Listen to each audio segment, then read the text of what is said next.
Nəsə, qardaşım Türkanda 262 nömrəli məktəbin yanında, Türkan Şallıq Sarayının yanında 16 sotda 6 otaq.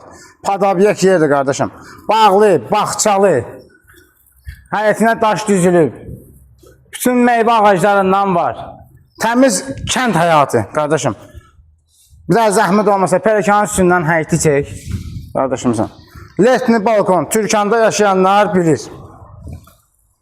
Qazı işığı, suyu, dövlət suyu, quyu suyu hamısı var qardaşım. 6 sot xüsusi mülkiyyətdir qardaşım. Bir daha buradan da çək zəhmət olmasa. Hovuzuna kimi var. Hamam, sanuzel, ikisi bir yerdə.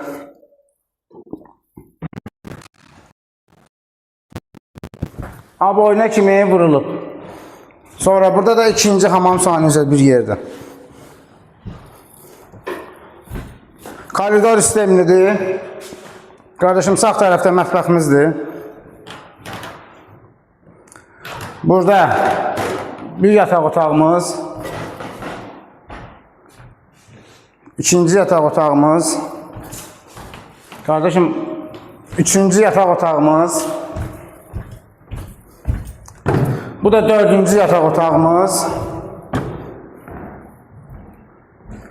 Bu da bizim zalımız. Oradaki zalı çəkmədik ha, Nəsir.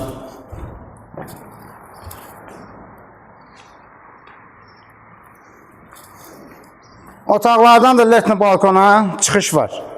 Bu da bizim sonuncu zalımız. Değerli izləyicilərimiz, değerli müştərilərimiz, evimizin qiyməti 228.000 manatdır. Real alıcıya sahibi tərəfindən az da olsa endirim olacaq. Alanın da, satanın da Allah xeyrini versin inşallah. Amin inşallah.